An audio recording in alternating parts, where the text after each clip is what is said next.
Welcome to Easy Technical Education. Students, in previous lecture we have learned about voltage and current. Now today we will discuss about AC voltage and current. आज हम AC voltage और current के बारे में पढ़ेंगे। जैसे कि हम लोगों को पता है कि अगर हम किसी AC सप्लाई से अगर हम लोड को कनेक्ट करते हैं तो हम देखते हैं कि आफ्टर कुछ इस तरह से इस फिगर की तरह से बिहेव होता है।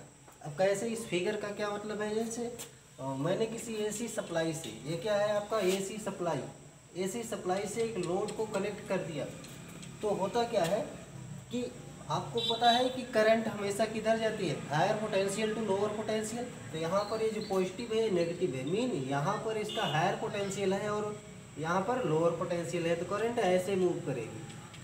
अब देखिए, जब आपका पोटेंशियल हाई तो करंट हाई।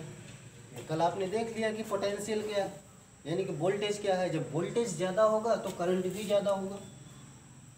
अब धीरे धीरे कुछ टाइम बीतने के बाद क्या होगा कि वोल्टेज धीरे धीरे कम होता जाएगा और फिर करंट भी आपकी धीरे धीरे कम होती जाएगी। कम होते होते होते होते एक टाइम ऐसा आएगा कि वोल्टेज इज इक्वल टू 0 हो जाएगा, तब वहाँ पर करंट भी 0 हो जाएगी।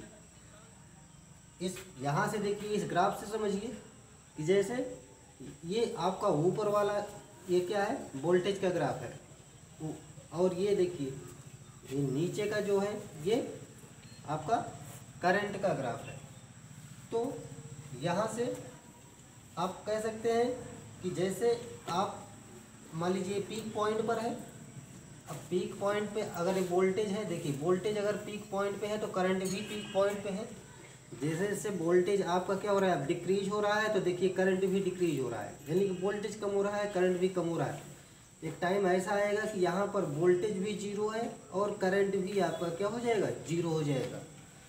तो उसके बाद क्या होगा, फिर क्या होगा, फिर पोलरिटी चेंज हो जाएगी। यानी कि देखिए अब ये नेगेटिव पोलरिटी इसकी आ जाएगी। यहाँ पर क्या थी, पॉजिटिव पोलरिटी थी, अब क्या होगा, नेगेटिव पोलरिटी आ जाएगी। मतलब इसकी जो डायरेक्शन है चेंज हो जाएगी। तो आप इस अब यहाँ पर फिर करंट कैसे फ्लो होगी, कुछ इस डायरेक्शन में। मतलब यहाँ पर अगर आप कह सकते हैं लेफ्ट टू राइट अगर करंट मूव कर रही है तो फिर यहाँ पर क्या होगा, राइट टू लेफ्ट मूव करने लगेगी। ठीक, ये तो रहा आपका करंट के बारे में और वोल्टेज के बारे में। यानी कि जब करंट धीरे धीरे बढ़ता, वोल्टेज धीरे धीरे कम होता है तो करंट भी धीरे धीरे क्या होता है, कम होता है। और एक जब वोल्टेज इक्वल टू 0 तब करंट इक्वल टू 0। आफ्टर 0 क्या होता है, इसकी पोलरिटी चेंज हो जाती है। अब इसके आगे हम समझ लेते हैं कि AC करंट कैसे जनरेट होती है, हाउ AC करंट जनरेट। अब देखते हैं, इसके लिए सबसे पहले हम बना लेते हैं एक मैग्नेटिक फील्ड। तो मैग्नेटिक फील्ड बनाने के लिए हम क्या करेंगे, चलिए इसको इरेज कर देते हैं, फिर से बनाते हैं। तो डेरिवेशन, अब देखिए कैसे AC वोल्टेज और करंट कैसे जनरेट होता है, इसको हम देख लेते हैं। देखिए जैसे कि आपको सपोज कर लीजिए कि आपके पास एक मैग्नेटिक फील्ड है। इस मैग्नेटिक फील्ड में आपने क्या किया, एक प्लेट रखा। अब जो मैग्नेटिक फील्ड है तो यहाँ नॉर्थ से साउथ फ्लक्स आपकी फ्लो करती रहेगी। यानी कि ये क्या है आपकी फ्लक्स, ये सभी क्या है, फ्लक्स। अब कितनी फ्लक्स जाएगी, नंबर ऑफ फ्लक्स। तो इसके लिए आपने पढ़ा है formula phi equal to BA cos theta, phi equal to BA cos theta. अब देखिए इसको, ये आपने फार्मूला पढ़ा है, इतना फ्लक्स क्या होगी, पास करेगी। अच्छा, अब क्या होता है, जैसे कि आप इस प्लेट को क्या करो, रोटेट करो। ये रोटेट करें, देखिए प्लेट क्या है, PQRS इस तरह से। तो आप इस प्लेट को रोटेट करिए, देखिए जैसे PQ है, PQ ये रोटेट हुई तो मूव करेगा, थोड़ा सा ऐसे ऐसे मूव करेगा ना, इस तरह से। तो इस मूव करेगा तो ये क्या होगा, थोड़ा सा जैसे PQ, आप देखिए PQ अभी इस तरह है, थोड़ा सा मूव करेगा तो ऐसे मूव कर जाएगा। कितना मूव करेगा, यदि इसकी एंगुलर वेलोसिटी ओमेगा है तो T टाइम बाद कितना एंगल कवर करेगा, डिस्टेंस ओमेगा T। आपको पता है थीटा इक्वल टू क्या होता है, omega T। Theta equal to omega T. तो इतनी दूरी ये ट्रेवल करेगा, ये चीज़ समझ में आया। तो ये ओमेगा टी डिस्टेंस ट्रेवल करेगा और इसका एरिया वेक्टर भी क्या होगा, ये भी ओमेगा टी। जैसे इस तरफ है तो ये क्या आएगा, इसके 90 डिग्री पे ऐसे इस तरह से इंक्लाइंड होगा, तो एरिया वेक्टर इधर आएगा और ये ओमेगा टी डिस्टेंस ट्रेवल करेगा। तो अब हम लिख सकते हैं फाई इक्वल टू क्या हो जाएगा, अब phi equal to B A cos theta की जगह आप लिख सकते हैं phi equal to B A cos omega T. क्या लिख सकते हैं, phi equal to B A cos omega T. तो जब phi equal to B A cos omega T, अब हम लिख सकते हैं B A cos omega T.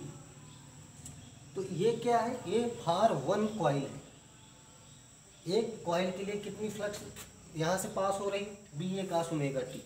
अब इसी तरह से कितना, अगर सपोज कर लीजिए यहाँ पर n स्ट्रिप्स हैं, कितने हैं n, तो n कॉइल के लिए कितना हो जाएगा, तो टोटल फाई आप लिख सकते, तो क्या हो जाएगा phi equal to for n coil, यहाँ पे लिख लीजिए for n coil, phi equal to हो जाएगा n B A cos omega T. कितना हो जाएगा, n B A cos omega T. तो यहाँ से देखिए, तो फाई यम यानी फाई की मैक्सिमम वैल्यू, जैसे आपको पता है B A cos omega T में मैक्सिमम वैल्यू क्या होता है, कास थीटा की वैल्यू अगर हम 0 पुट कर दें तो क्या हो जाएगा, मैक्सिमम वैल्यू मिल जाएगी। यहाँ पर भी फाई मैक्सिमम इक्वल टू क्या हो जाएगा, cos omega T equal to 0 रख देंगे, यानी कि बचेगा क्या, एन बी ए, क्या होगा एन बी ए, यानी कास ओमेगा टी की वैल्यू क्या हो 1 हो, क्या हो 1। यहाँ पे 0 लिख लें, जब कास ओमेगा टी की वैल्यू 1 हो जाएगी तो ये मैक्सिमम हो जाएगा। अब ये वैल्यू आप क्या करो, इस इक्वेशन में पुट कर दो। सो इक्वेशन 1 बिकेम, आप यहाँ पे लिख लीजिएगा, सो इक्वेशन 1 बिकेम, इक्वेशन 1, और अब क्या हो जाएगा, अब इसकी जगह आप क्या लिख सकते हैं फाई एम, तो phi equal to phi M cos omega T. ये रही क्या आपकी है, ये है फाई, इसको आप इक्वेशन ए लिख लीजिए। अब according to Faraday's law potential क्या होता है, minus D phi by D T, minus D phi by D T. अब तो यहाँ से इस फाई की वैल्यू यहाँ पुट कर दीजिए, तो यानी कि इसको डिफ्रेंशिएट करिए, यानी कि D D T N B A cos omega T, phi की वैल्यू ये आप यहाँ वैल्यू पुट कर दिए। अब इसको आप डिफ्रेंशिएट करोगे तो क्या आएगा, N B A cos omega T को डिफ्रेंशिएट करेंगे तो क्या आएगा, sine omega into sine omega T, ये चीज़ omega into sine omega T. तो v इक्वल टू अब क्या हो गया, N B A omega sine omega T. इसको आप इक्वेशन नंबर 2 कंसीडर कर लो। तो यहाँ से देखिए बी एम इक्वल टू क्या हो जाएगा, अगर ये वैल्यू क्या हो जाए 1 हो जाए, यानी कि ओमेगा टी की वैल्यू क्या हो जाए, sine omega T equal to 1 हो जाए, यानी कि ये 90 डिग्री पे हो जाए, तो क्या होगा मैक्सिमम वैल्यू होगा। तो बी एम इक्वल टू लिख सकते हैं एन बी ए ओमेगा, ये हुआ। अब ये चीज़ अगर हम इस इक्वेशन 2 में पुट कर दें, एन बी ए ओमेगा की जगह हम क्या लिख दें वी एम, तो ये क्या हो जाएगा B equal to B M sine omega T. ये आपका क्या है पोटेंशियल, यानी कि वोल्टेज का इक्वेशन है।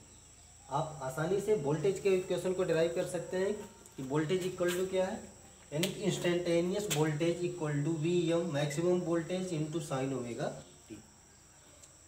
ये तो रही बात आपके वोल्टेज का डेरिवेशन। अब हम देख लेते हैं कैसे हम करंट को डेराइव करेंगे। तो यहाँ पर अब इसको हम इरेज कर देते हैं, करंट का डेरिवेशन देखते हैं। अब देखते हैं करंट के लिए हम क्या करेंगे, अकॉर्डिंग टू ओम्स लॉ आपको पता है फार्मूला B इक्वल टू क्या होता है आई आर, तो I इक्वल टू हो जाएगा V बाई आर। तो यहाँ पे B आपको पता है B इक्वल टू क्या है V M sine omega T, value put करेंगे V M sine omega T divided by R. अब वी एम बाई आर को हम क्या लिख सकते हैं आई एम, क्या लिख सकते हैं आई एम, तो इसलिए I इक्वल टू क्या हो गया I M sine omega T. This is the equation of instantaneous current. कैसा current, instantaneous current, instantaneous current, तात्क्षणिक धारा। ये मुझे उम्मीद है कि आप लोगों को ये डेरिवेशन समझ में आया होगा। जहाँ भी किसी को कुछ प्रॉब्लम है तो कमेंट बॉक्स में कमेंट करें, मैं उसकी समस्या को दूर करने की कोशिश करूँगा। Thank you, thanks for watching.